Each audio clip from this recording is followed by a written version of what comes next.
Bienvenidos a la exposición del grupo número 4 sobre el tema la toxicología forense. El grupo está conformado por Michelle Carvajal, Hugo Barrera, Liliana Petate, Dani Lucero, Jean-Pierre Vitelli y Ernesto Gómez.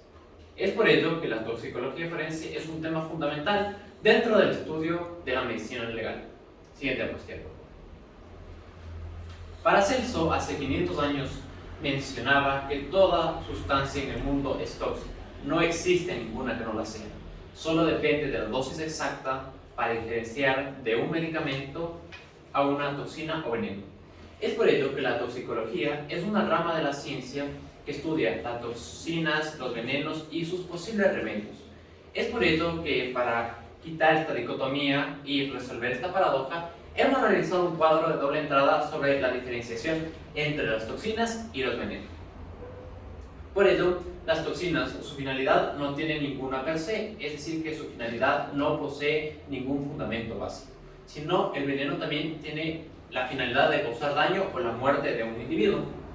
La sustancia en las toxinas puede ser cualquier sustancia, ya que basada en la dosis o en la aplicabilidad en dosis altas, se puede convertir en un veneno, mientras que el veneno son sustancias específicas como el cianuro, la cicuta, el mercurio, etc. Aquí la dosis en las toxinas se puede encontrar en altas dosis, mientras que los venenos en pequeñas dosis. La naturaleza de la toxina no es peligrosa, es decir, no tiene un fin peligroso o no está creado para un fin peligroso las toxinas, sino depende de cualquier sustancia. Es decir, el oxígeno en altas cantidades, o el potasio en altas cantidades, o el sodio en altas cantidades puede causar un daño sistémico dentro del cuerpo humano. Mientras que el veneno sí tiene un fin peligroso, tiene una naturaleza peligrosa, es decir, fue creado con la finalidad de causar un daño. Es por ello que el cianuro tiene esa naturaleza peligrosa intrínseca al mismo. Siguiente cuestión. Es por ello que la toxicología forense es una rama de las ciencias forenses y se fundamenta básicamente en el estudio de la muerte de un individuo basado en una infección, una intoxicación por un veneno, por una toxina, y cuáles fueron las causas implícitas y el contexto dentro de su intoxicación que causó un daño o la muerte. Siguiente cuestión. Por ello, remitiéndonos a la historia como los albores mismos de la aplicabilidad de esta ciencia, debemos manifestar que se fundamenta y se cimienta en 7 puntos fundamentales. El primero, Mitridates VI fue un rey de Pontus entre el año 115 y 62 a.C. Este rey fue considerado por crear brebajes para sanar las intoxicaciones y los envenenamientos de la monarquía. Este rey estuvo tan enfocado en crear un brebaje que sane cualquier envenenamiento que creó una sustancia en base a 72 elementos o medicamentos que las coadyuvó en una sola sustancia que lo curaba y lo protegía de envenenamientos. Es por eso que el Imperio Romano, y en esa época, estaban en la búsqueda de esta sustancia y por ello se la llegó a considerar como hasta una panacea. El siguiente punto es Discoride, médico y botánico en los años 40 a.C. Su fundamentación o su importancia dentro del estudio de la toxicología forense y de la toxicología como fundamento es que al ser botánico y al ser parte médico, también entendía las causas y las circunstancias de las plantas y cuáles se podían convertir en toxinas, venenos y qué plantas sirvían para un remedio para estas personas. Es por ello que él creó una enciclopedia en la cual se manejó varios elementos y varias sustancias que partían desde el punto de las plantas. El tercer punto es Paracelso, como lo mencionaba anteriormente y en la frase inicial. Paracelso crea el fundamento de que toda toxina o toda sustancia en el mundo es considerada una toxina y que solo depende la dosis exacta o la cantidad exacta para diferenciarse de un veneno en un remedio. Es por ello que Paracelso tiende a generar una dicotomía entre las toxinas y los venenos. Claramente tienen una matriz común, pero las toxinas como fundamento base es cualquier sustancia, solo que su aplicabilidad puede causar un envenenamiento, pero dependiendo de las dosis de cada sustancia. mientras que el veneno en bajas dosis puede causar ya un daño o la muerte dentro de una persona en base a su cuerpo humano o a su eje sistémico.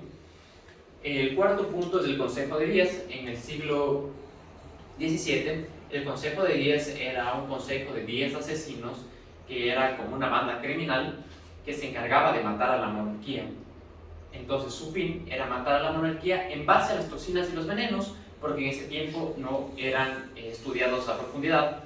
Es de esta forma que los monarcas crean unos consejos aparte especiales para investigar la muerte de estas personas con el fin de descubrir cuáles son o cuáles personas están implicados dentro del consejo de los 10 asesinos que utilizaban las toxinas y los venenos. Entonces, este es el primer fundamento base que en la historia se crean grupos especializados para estudiar las toxinas y los venenos.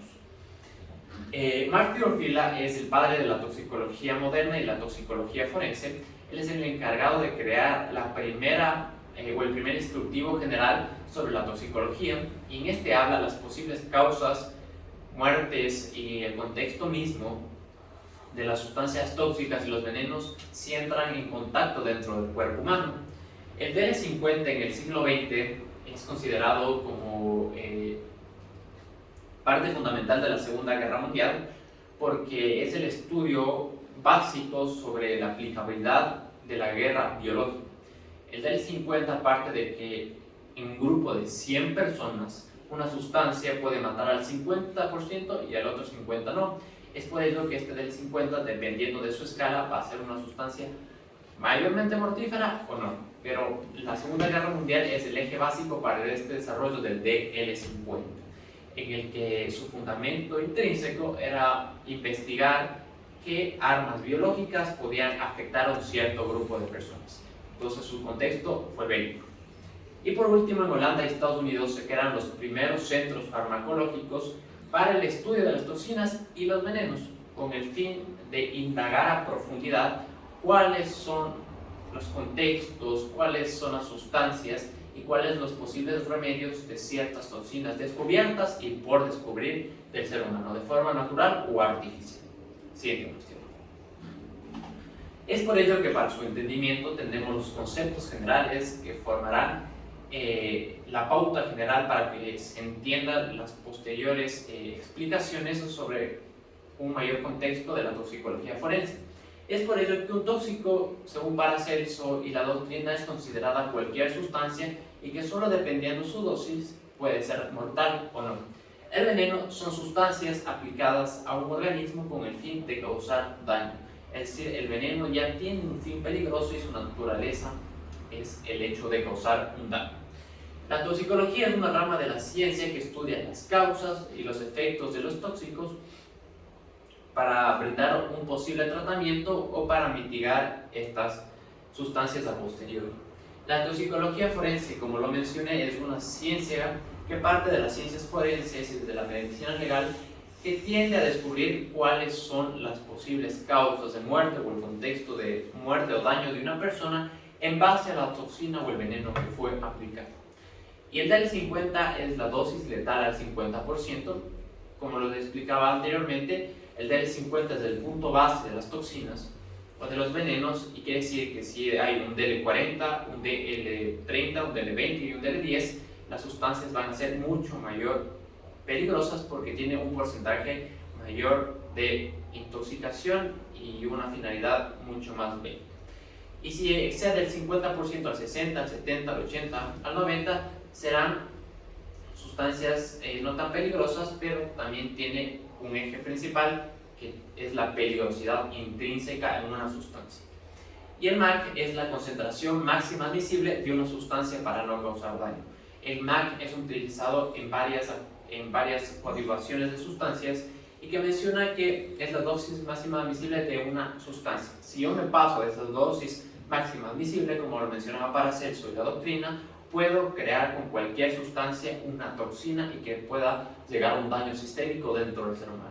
Pero si no rebaso la dosis máxima admisible, realmente es una sustancia segura y que no puede causar un daño intrínseco dentro del ser humano. Muchas gracias. Mi nombre es Michelle Carvajal y yo les voy a hablar sobre la clasificación de los agentes tóxicos. Según Hernández, los agentes tóxicos se clasifican de la siguiente manera. Según su estado físico, estos agentes tóxicos pueden encontrarse en estado sólido, líquido y gaseoso. Según el órgano blanco, estos pueden ser los neurotóxicos, cardiotóxicos, hepatotóxicos, nefrotóxicos y ototóxicos. En cuanto a los neurotóxicos, estas sustancias neurotóxicas son aquellas capaces de provocar efectos adversos en el sistema nervioso central, el sistema nervioso periférico y los órganos de los sentidos. Algunos efectos neurotóxicos pueden ser reversibles, como la descoordinación de movimientos, náuseas, mareos, vértigos e irritabilidad, y otros pueden ser irreversibles, como las enfermedades neurodegenerativas como el Alzheimer.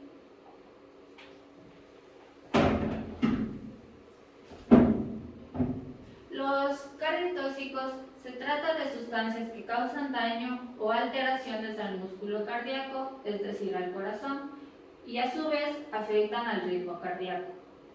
Por ejemplo, los medicamentos cardíacos, cuando son incorrectamente administrados pueden provocar esta molestia, como la estrofantina. Estas personas pueden mostrar síntomas como arritmias cardíacas, miocardia, angina, insuficiencia cardíaca o muerte súbita.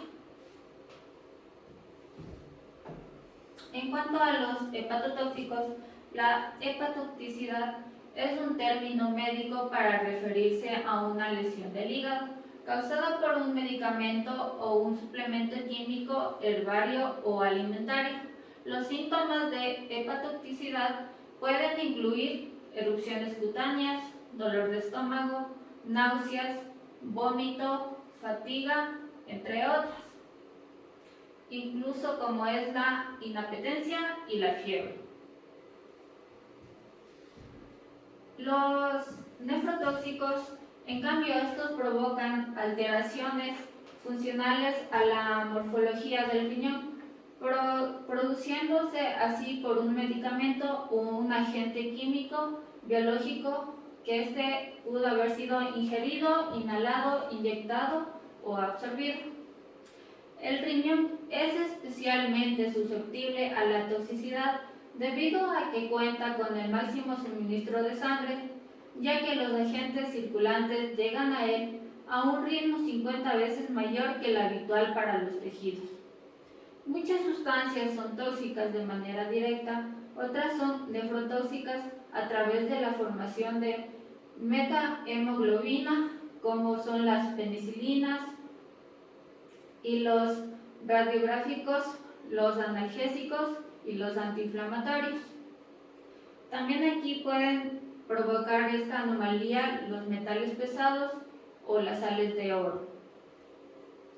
En cuanto a los los ototóxicos se entienden como sustancias aquellas que ejercen un efecto nocivo de carácter permanente o temporal sobre el oído interno. La exposición a estas sustancias pueden dar lugar a alteraciones del oído interno, afectando tanto al sentido del equilibrio como al de la audición. Es decir, estas provocan síntomas como la disminución de la capacidad auditiva o hipoacusia, la neurosensorial y los zumbidos de oídos o acúfenos, náuseas, vértigo y ataxia. Según su lugar de acción, tenemos a los locales o por contacto. Este tipo de tóxicos ejercen efecto inmediato sobre la piel, las mucosas, conjuntivas, árbol respiratorio o la vía gastrointestinal, ya que estos al ser inhaladas, ingeridas o con el simple tacto pueden provocar lesiones, ya que en estos tenemos como ejemplos los ácidos, los disolventes orgánicos o como el cloroformo. Estos causan daños durante su absorción. En cuanto a la toxicidad sistémica, el tóxico penetra al organismo y se traslada a través de diferentes vías hasta llegar al sitio de acción.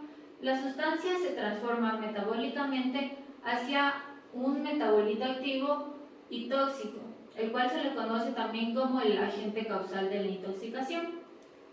La siguiente diapositiva, por favor. Aquí tenemos según su uso. Según su uso tenemos a la defensa. La defensa abarca el aspecto natural. Aquí podemos encontrar los aspectos como son los animales ponzoñosos, los que pueden ser las serpientes, arañas o alacranes, y a su vez también las plantas tóxicas como las bayas.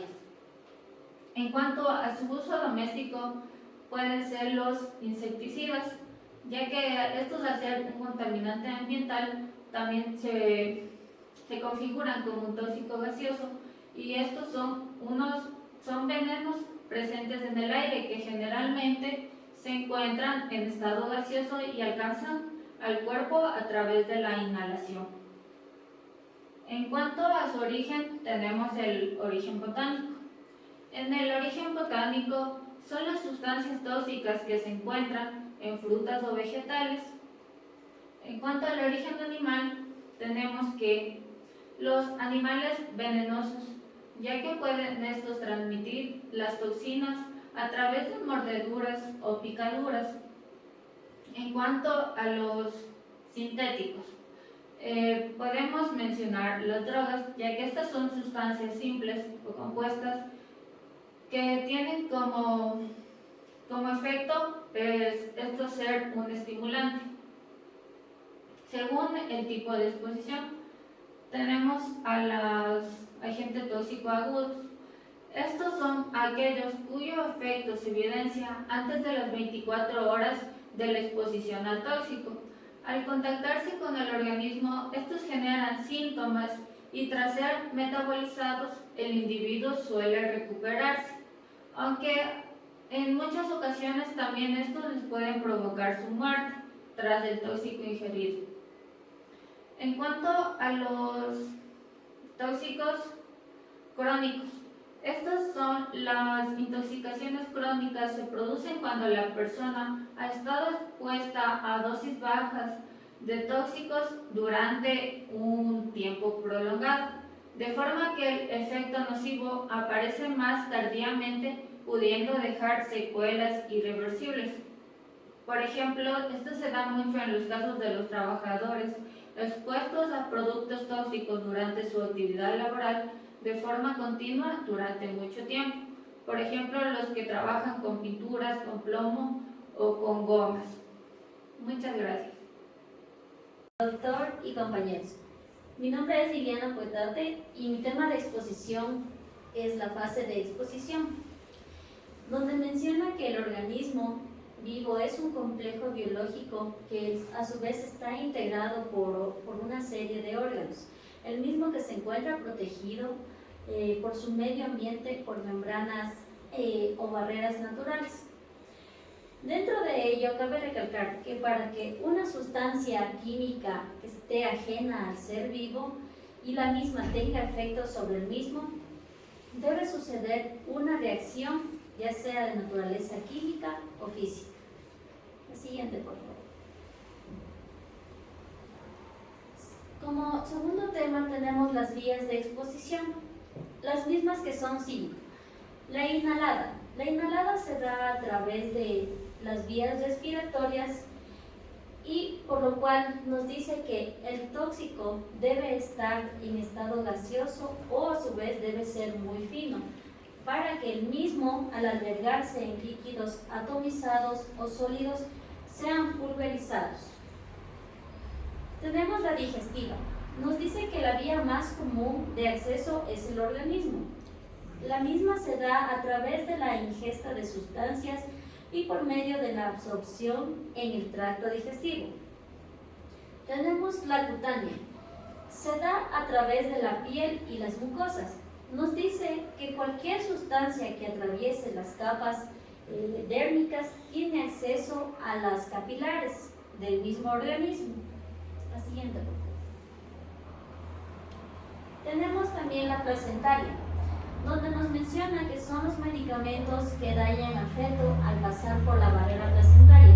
La misma puede ocasionar la muerte del feto y a su vez dañar dentro también la barrera placentaria. Pero nos dice que en la madre no causa ningún efecto dañino. Tenemos también la vía parental, la misma que se subdivide en ámbito médico y las intoxicaciones por animales. El ámbito médico nos manifiesta que se administran diferentes medicamentos, ya sea por vía endovenosa, intramuscular o subcutánea, con fines homicidas, suicidas, accidentales o recreacionales. Dentro de ellas podemos explicar que están las drogas intravenosas. Las intoxicaciones por animales nos dice que se da por medio de colmillos. Dentro de ellos intervienen las serpientes y arañas. Los aguijones nos manifiesta que pueden intervenir los que son las avispas y las balacranes. Ellas abren un acceso al organismo para contaminarlo con veneno biológico y el mismo pueda presentar una afección dentro del organismo. Gracias. Un saludo cordial, mi nombre es Hugo Barrera y yo les voy a hablar sobre los métodos de exposición. Existen 3 métodos de exposición. Tenemos el accidental, el alimentaria y el medicamentoso. Iniciaré hablando sobre la accidental. Aquí tenemos a la ambiental, que es la intoxicación por efectos industriales, así también como la intoxicación por la contaminación de los elementos primordiales para la vida, como lo es el agua y el aire. Esta contaminación no se centra únicamente en una persona o en un grupo, sino que la misma puede llegar a convertirse en una pandemia. Así también puede provocar una intoxicación crónica. Para esto existe la toxicología ambiental, que se encarga de los estudios tanto de los factores físicos, químicos y biológicos que causaron esta contaminación. Así también se encarga de evaluar los efectos que estos producirían dentro del cuerpo de un organismo. Tenemos también al profesional, que consiste en la intoxicación por la constante exposición a sustancias tóxicas en la vida profesional y laboral. Aquí tenemos a las personas que ya sea por su trabajo o profesión trabajan con químicos, venenos, entre muchos más. Pasemos ahora a hablar sobre la alimentaria. Alimentos tóxicos. Los alimentos tóxicos, ya sean verduras o peces, que al encontrarse en su hábitat natural son tóxicos. Y que ya sea por descuido de las personas, estos son preparados en platillos gourmet. Un claro ejemplo, aquí teníamos al que era el pez globo, que si no se lo prepara correctamente, este llega a ser tóxico e incluso llega a ser letal para la persona. Envase. Es una intoxicación alimentaria que consiste en la ingesta de alimentos que estuvieron en contacto con un envase o una superficie tóxica.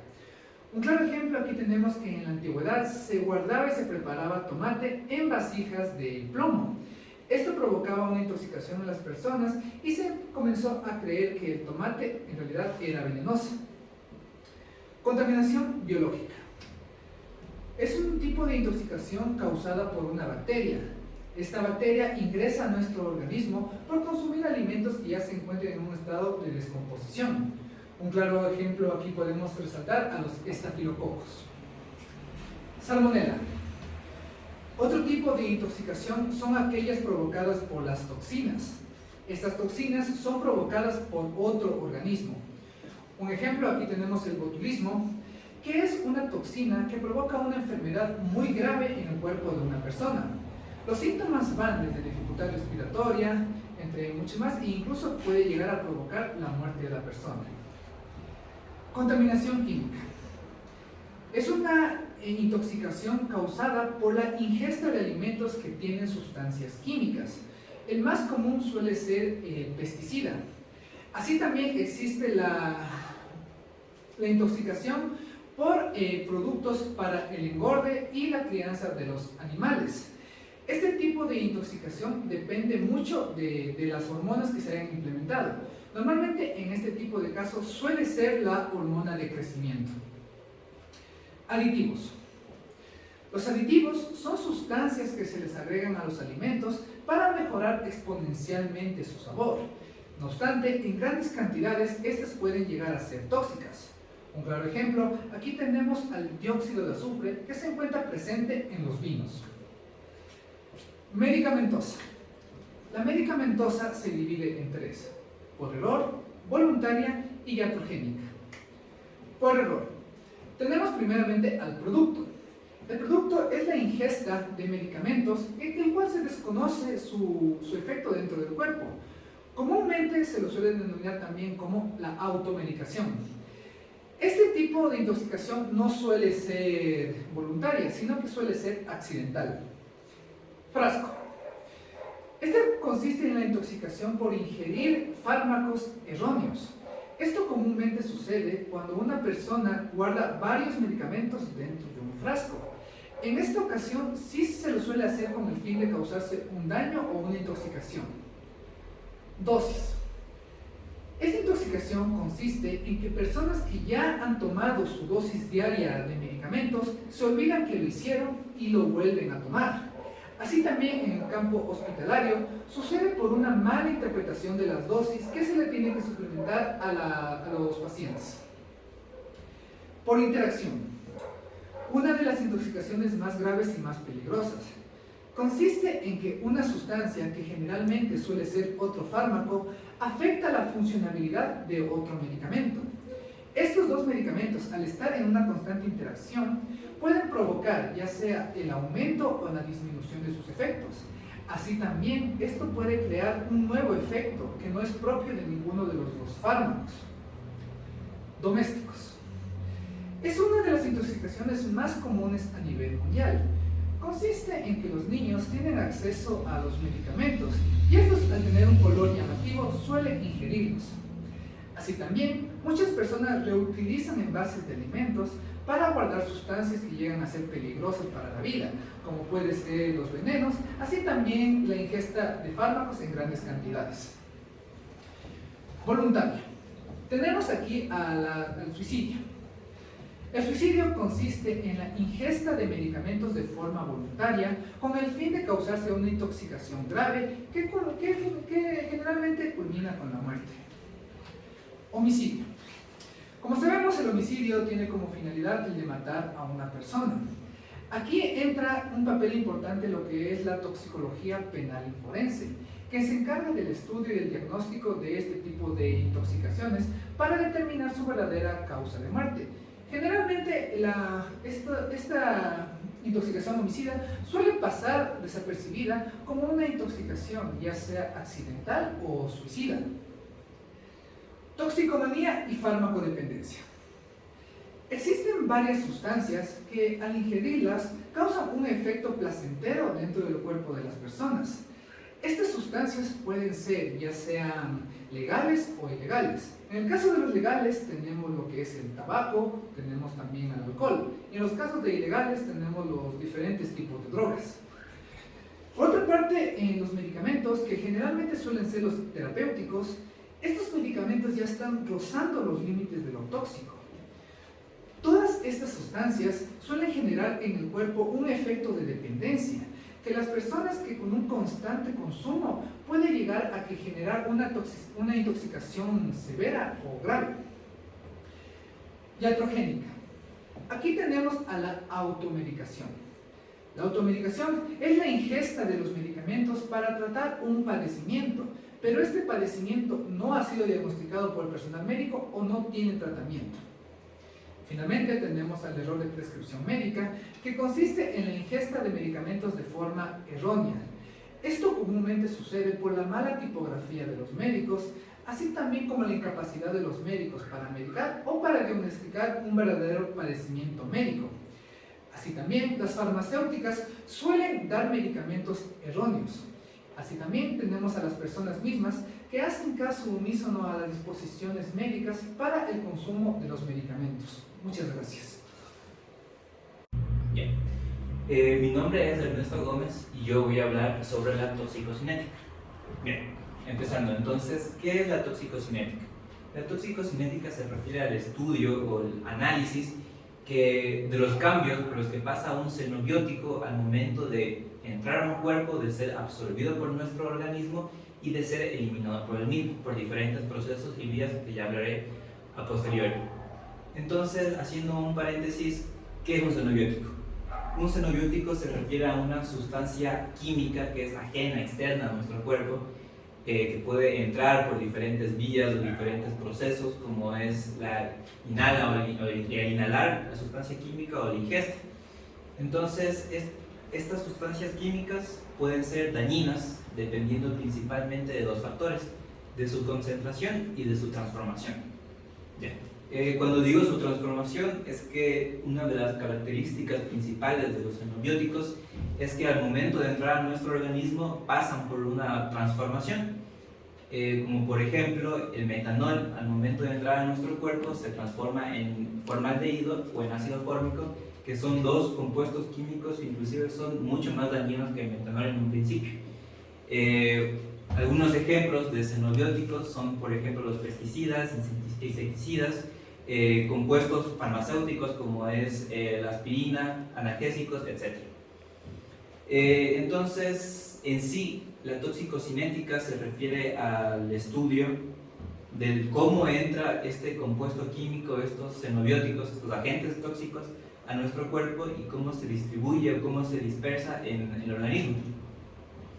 Entonces, para cumplir con este objetivo anteriormente mencionado, al momento de adentrarnos a la toxicocinética, se estudia este paso del agente tóxico por nuestro cuerpo desde 5 perspectivas o desde 5 fases, que son la exposición, la absorción, la distribución, el metabolismo y la excreción.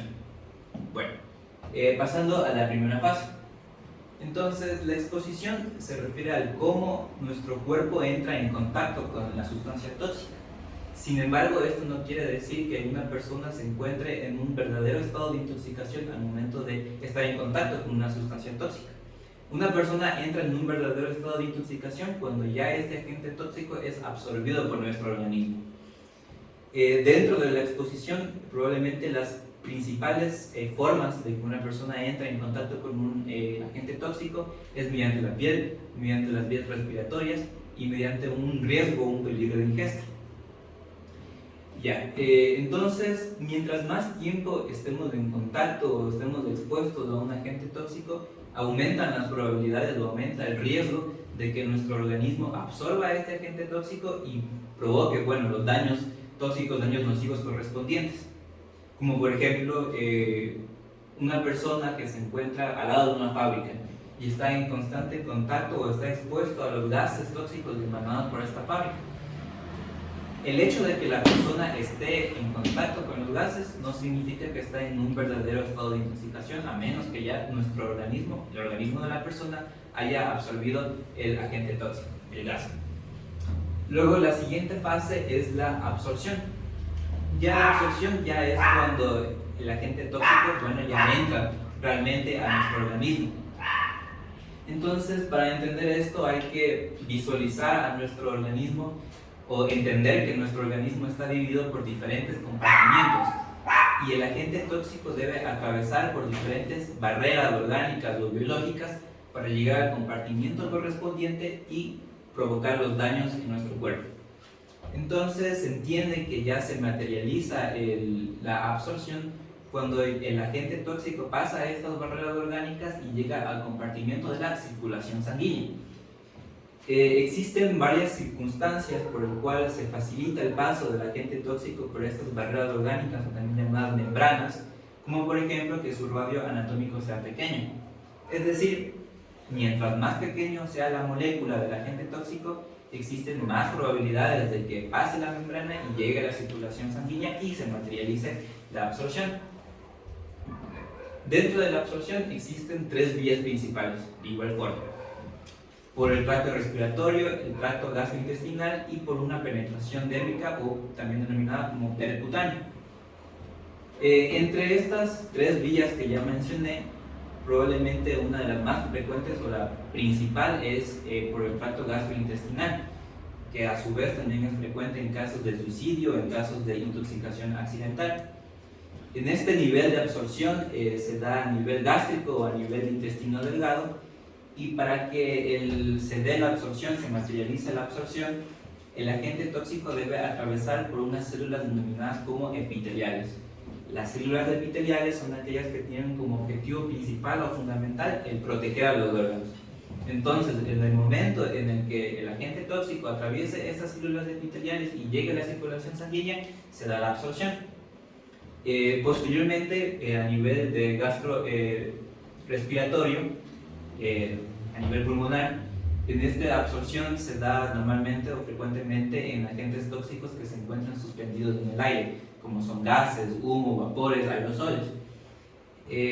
Las circunstancias que influyen en la velocidad de la absorción son la ventilación pulmonar, el gasto cardíaco, es decir, el flujo sanguíneo en los pulmones, la solubilidad del agente tóxico en la sangre y la rapidez del metabolismo. Luego, en la absorción dérmica o percutánea, como también se lo denomina, aquí se sabe que la piel está dividida en tres capas, en tres tejidos, ¿no? La epidermis, la dermis y el tejido subcutáneo. Normalmente, dentro de la toxicología, la capa más importante es la epidermis. Y la penetración dérmica suele darse por diferentes circunstancias, por ejemplo, que el agente tóxico entre por los conductos de las glándulas sudoríparas, o que también se ve por la piel, cuando la piel sufre un daño por un agente térmico, por un agente químico o por una enfermedad cutánea. Esto provoca que se desgarren las capas de la piel y abra el paso del agente tóxico del xenobiótico. Ya, llegando a la siguiente fase, tenemos la distribución. La distribución es el proceso mediante el cual ya el agente tóxico sale del compartimiento de la circulación sanguínea y se distribuye a los órganos, tejidos de nuestro cuerpo. Probablemente la razón, la circunstancia o el factor principal que influye en la velocidad de la distribución es el nivel de perfusión de los órganos. Esto quiere decir que si el órgano tiene un nivel alto de perfusión. ¿Y a qué se refiere esto de perfusión? Se refiere al nivel de flujo sanguíneo sobre los órganos, que pase sangre en los órganos. Entonces, aquellos órganos que tienen un alto nivel de perfusión, como son los riñones, el hígado, el pulmón, se afectan con mayor velocidad cuando una persona se encuentra en un estado de intoxicación. Sin embargo, ya mencionando esto, existe algo que no aplica esta regla, que es el cerebro normalmente, ya que el cerebro se encuentra protegido por una barrera hematoencefálica.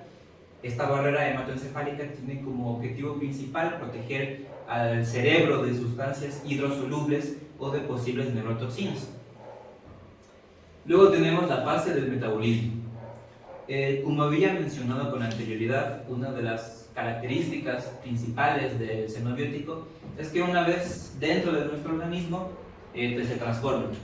Y esto se debe a una razón, y es que uno de los mecanismos de defensa de las células es transformar esta sustancia tóxica a una sustancia menos tóxica. Normalmente este mecanismo de defensa lo tienen la mayoría de las células, pero puede darse el caso en el que pase todo lo contrario, que al momento de que la célula active este mecanismo de defensa, el agente tóxico se convierte en una sustancia mucho más tóxica. Por ejemplo, en el caso de los hidrocarburos aromáticos policíclicos, que se transforman en cancerígenos. Luego tenemos la siguiente fase, que es la excreción. Ya esto es cuando nuestro organismo, cuando nuestro cuerpo desecha la sustancia tóxica, que se puede dar por diferentes vías. Por ejemplo, mediante la saliva, en el cual se desechan sustancias tóxicas hidrosolubles como es el alcohol. También por el sudor se desechan compuestos hidrosolubles. Por los pulmones se desechan gases tóxicos o líquidos volátiles. Líquidos volátiles se refiere a líquidos que se evaporan con facilidad. También por la bilis, sustancias liposolubles. Esto se refiere a la excreción, el defecamiento, y también por los riñones. Gracias. Saludos cordiales. El tema que me toca exponer es la toxicodinámica. Primero tenemos que entender las nociones básicas de la toxicodinámica. Esta información la podemos encontrar en el libro de Bello Gutiérrez J, de la página 109 a la 128, donde claramente nos manifiesta la noción primordial de la toxicodinámica, que es los contaminantes tóxicos que encontramos en el medio ambiente, encontramos en las superficies, encontramos incluso en los alimentos. Todos estos contaminantes, al momento que ingresan al cuerpo humano, van a crear complicaciones médicas que van a causar un daño a todo el organismo. Para comprender el tema, tenemos que ver los conceptos de la toxicodinámica, que se dividen en dos aspectos fundamentales. La primera, que sería la noción básica. Tenemos también la clasificación, que se divide en dos. Y por último, para comprender de mejor manera esta temática, tenemos los objetivos, que los clasifiqué de tres formas. Comencemos con lo principal, lo más importante de esta temática. La toxicodinámica estudia el mecanismo de una acción de las sustancias que interactúan biológicamente con las moléculas y causan el daño al organismo y a los sistemas biológicos. Hay que tener en cuenta que en el momento que nos referimos al sistema biológico, encontramos todos los órganos del cuerpo humano que pueden ser perjudicados. Ahora, según la acción que provoque este veneno, la toxicodinámica se divide en dos facetas muy importantes. Tenemos la toxicodinámica global y tenemos la toxicodinámica selectiva. Respectivamente, como su nombre lo manifiesta, la global es el daño que puede presentar en todo el sistema biológico y cuerpo humano. La toxicodinámica selectiva comprende única y exclusivamente el daño causado a un órgano en especial.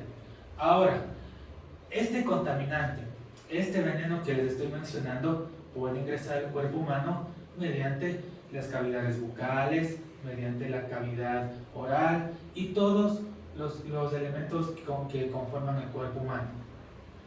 Los objetivos de esta temática tenemos que determinar el mecanismo de acción del veneno para determinar la infección inicial.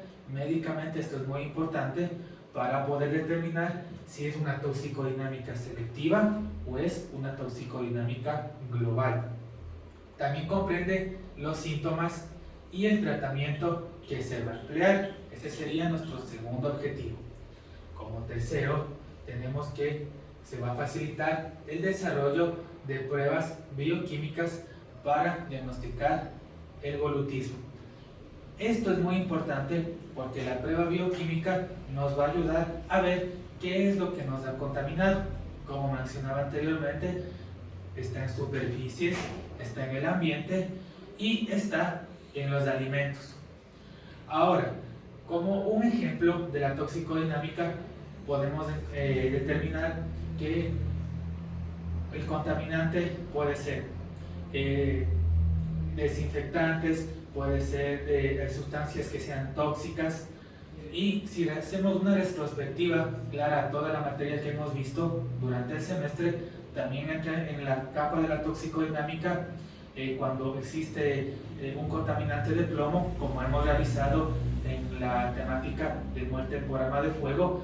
Toda la composición química que se encuentra en la bala es lo que causa el veneno que va a causar la infección selectiva o global en el cuerpo humano. Esto es muy importante para poder saber los tratamientos que se va a tener que realizar por el profesional de la salud, y eso encontramos en todos los objetivos que ya mencioné. No hay que olvidar que el cuerpo humano va a interactuar con estas sustancias que son venenosas y va a perjudicar biológicamente. ¿Cómo interactúan estas sustancias? Aquí lo podemos encontrar, que interactúan a través de las interacciones moleculares con el sistema biológico y organismo. Mi nombre es Dani Lucero y hoy les voy a hablar sobre los factores que modifican la toxicidad. La importancia de reconocer los factores que modifican la toxicidad recaen sobre los signos y síntomas que pueden padecer los pacientes con intoxicación. ya que estos signos y síntomas a veces pueden no aparecer o no pueden ser evidentes. Esto dependiendo del tipo de intoxicación que padezca. Para esto hemos dividido en dos clases de factores: los factores ambientales y los factores que dependen del individuo. Dentro de los factores ambientales tenemos un factor que es muy importante dentro de esto, que es la temperatura. Este nos dice que mientras más elevada sea la temperatura dentro de una reacción química, esta va a tener una velocidad de reacción más rápida, ayudando esta a la vasodilatación cutánea, y por ende aumenta el volumen de sangre circulante. También tenemos los cambios climáticos. Estos de igual manera es un factor que ayuda a aumentar la velocidad de reacción de algunas sustancias químicas. De igual manera, esta ayuda a la vasodilatación y a la circulación. Un claro ejemplo de la intoxicación por cambio de presión, tenemos que cuando una persona consume bebidas alcohólicas en una región geográficamente elevada, al bajar de esta región geográficamente elevada, la persona o el paciente va a tener un grado de embriaguez superior al que tenía en la región elevada, provocando así una intoxicación alcohólica. Otro factor ambiental es la intoxicación por plomo. Bueno, el plomo se moviliza con mayor rapidez cuando los rayos solares están fuertes. Un ejemplo de este es las personas que trabajan en las obras o trabajan con pintura, porque la pintura tiene plomo entre sus sustancias químicas. Entonces, cuando está una gran radiación solar, el plomo se moviliza hacia el organismo, provocando así una intoxicación por plomo. Esta intoxicación afecta al cerebro y a la circulación. Luego tenemos los factores que dependen del individuo. Dentro de estos factores tenemos el estado de salud y el estado nutricional. Estos dos van estrechamente ligados entre sí. ¿Por qué razón? Porque si el organismo tiene una dieta baja en proteína, como es la que se les entrega a las personas con insuficiencia renal, o las personas vegetarianas que no tienen un buen plan dietético, entonces estas personas tendrán menos proteínas que las que el cuerpo necesita, provocando así una mayor intoxicación o un mayor riesgo que el cuerpo sufra este tipo de intoxicaciones. Tenemos como otro factor el sexo o género. Para poder entender este factor, un claro ejemplo es de igual manera la intoxicación alcohólica, pero esta intoxicación alcohólica se da más en las mujeres que en los hombres. ¿Por qué razón? Porque dentro del organismo de las mujeres existe una menor cantidad de deshidrogenasa estomacal. ¿Qué es esto? Esta es la enzima que se encarga de eliminar el alcohol de nuestro organismo. Entonces, por este motivo, al tener menos de esta enzima que los varones, puede producirse una intoxicación alcohólica.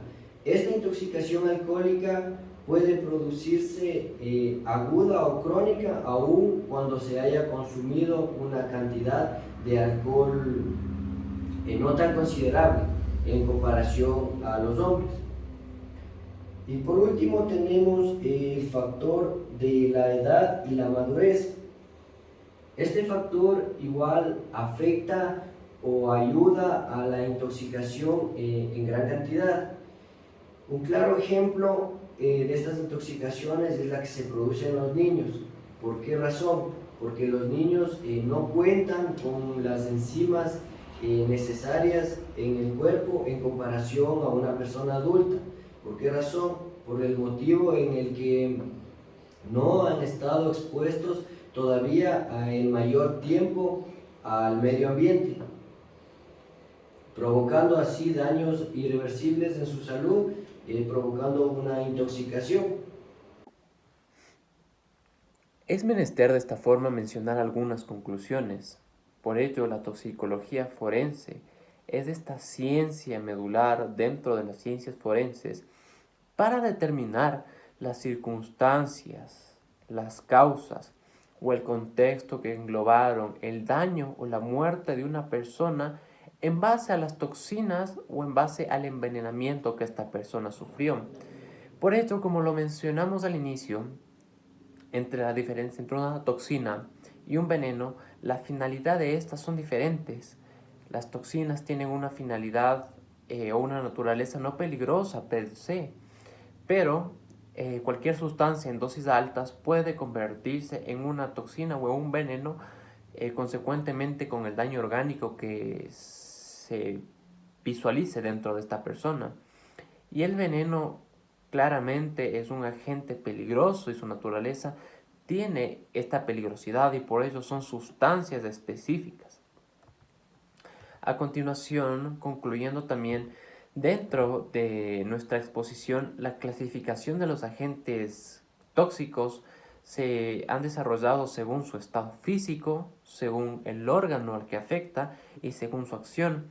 Según su estado físico es si se encuentra en una manera sólida, líquida o gaseosa, y según el órgano que afecta puede ser neurotóxico, que afecta al cerebro, cardiotóxico, que afecta al corazón, el hepatóxico, que va a afectar al hígado, el nefrotóxico, que afecta a los riñones, y el ototóxico, que afecta a los oídos. Es por ello también que debemos mencionar que según su uso y según su origen, se debe destacar 3 circunstancias fundamentales para concluir en dicho efecto. Según su uso, la finalidad puede ser de uso doméstico o de defensa. El uso doméstico puede ser el cloro, que su efecto tiene per se una naturaleza de limpieza, pero en la defensa también puede emplearse el cloro, como las bombas de cloro en el contexto bélico.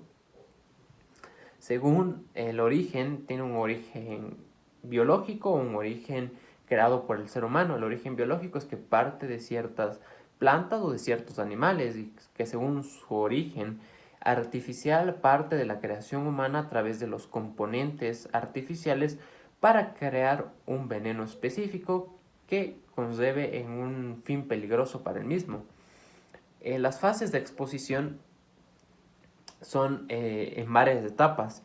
Una puede ser inhalada, como las bombas de cloro, que si se las inhala son potencialmente mortales y dañinas para el ser humano. Las digestivas, que también tomemos el ejemplo del cloro, que puede dañar el sistema gástrico o el sistema digestivo, porque también tiene esa connotación.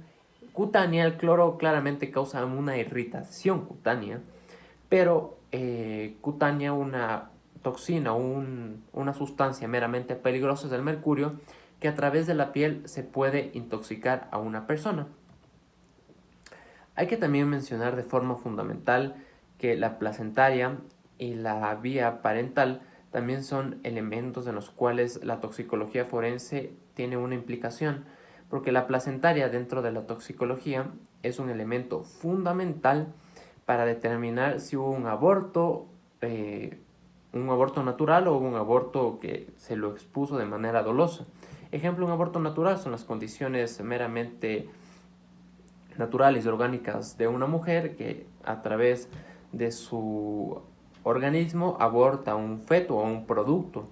Pero la placentaria, si hay un aborto de forma intencionada, puede ser a través de la intoxicación de algunas sustancias. Ejemplo, el misoprostol. El misoprostol es un agente y una sustancia que puede causar el aborto de un producto o de un feto a través de traspasar esta vía de la placenta. Ciertamente a la madre puede ocasionar algún daño, pero potencialmente mortal no lo es.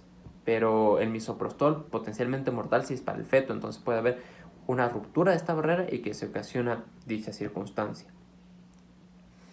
También debemos concluir con un elemento bastante importante como es la toxicocinética, que es un elemento en el cual las sustancias o los venenos, para que sean potencialmente dañinos y peligrosos, tienen que estar en exposición con los agentes biológicos y sustanciales del ser humano. Ejemplo, al entrar un veneno o una sustancia en altas cantidades dentro del ser humano, tiene que cumplir ciertas etapas. La de exposición, es decir, exponerse al elemento tóxico, la de absorción, que el cuerpo lo absorba, lo asimile, que lo metabolice, la tercera fase, la cuarta fase, que lo distribuya por el sistema, y la última fase es la excreción. Pero ciertamente al cumplirse estas fases toxicogenéticas o toxicocinéticas, tiene que haber la relación sinérgica o la relación en el que se expongan los elementos biológicos del ser humano con los elementos tóxicos de una toxina o de un veneno para que confluyan estos dos y para que ocasionen un daño al ser humano. Es decir, tienen que entrar en la genética, tienen que entrar a relacionarse con la biología del ser humano para que exista una fase en la que la exposición pase a ser absorbida por dicha sustancia y ocasione un daño. También la toxicodinámica estudia los mecanismos de acción de una sustancia a través de las interacciones moleculares con el sistema biológico de un organismo. Estas exposiciones, como lo estoy manifestando con anterioridad, la toxicodinámica quiere decir, como lo he manifestado, que una sustancia parte de su naturaleza y entra al cuerpo humano y esta se dinamiza a través de un proceso metabólico y de absorción de dicha sustancia, y esta puede ocasionar una toxicidad global, que es el daño sistémico global del cuerpo humano, o una toxicidad selectiva como la neurotóxica, la hepatóxica, la nefrotóxica, que ataca ciertos órganos. Pero hay otros casos que la toxicidad es global, que es completa, es sistémica al ser humano. También para finalizar y concluir la exposición, debemos fundamentar que la toxicología forense, después de analizado estas etapas que confluyen, se analizan y se investigan a través de esta ciencia forense, es indispensable entender que la naturaleza de la toxicología forense es la de identificar, la de entender el contexto en el que se ocasionó un daño o la que ocasionó la muerte de una persona en base a las consecuencias o a las circunstancias y las características de qué sustancia ocasionó el daño. No solo qué sustancia lo ocasionó, sino qué daño estuvo implícito dentro del ser humano en base a la toxicodinámica, a la toxicogenética, a la toxicocinética, a la toxicología per se. Se entendería como estos fundamentos autónomos propios en la que esta ciencia investiga e indaga de forma metodológica y científica a través de los exámenes toxicológicos o el análisis toxicológico, en el que se determinará si una persona estuvo expuesta a cierta sustancia. También hay que entender que la toxicología forense también funge para ver si una persona se encuentra en estado de una sustancia sujeta a fiscalización, como puede ser cualquier droga. Si alguna persona se encontraba cometiendo un ilícito en base a esa sustancia, y que a través de estos procesos científicos se determinará si un individuo cometió un ilícito en base o en concordancia a dicha sustancia, y si puede haber circunstancias que justifiquen la antijuricidad en base al consumo de ciertas sustancias que no fueron autónomos de la persona. Entonces, la toxicología forense engloba un sinnúmero de características formales, materiales, pero a través de un método científico singular, el que se trata de manera medular de investigar e indagar.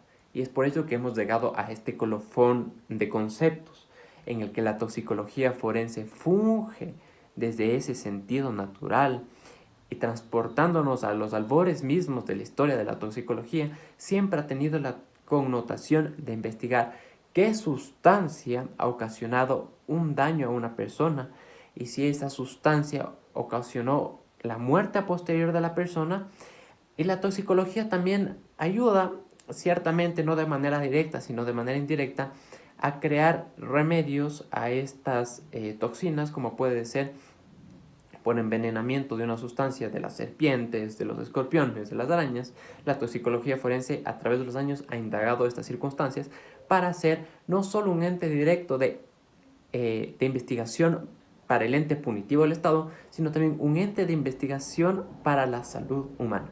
Con eso finalizamos nuestra exposición. Les agradecemos mucho.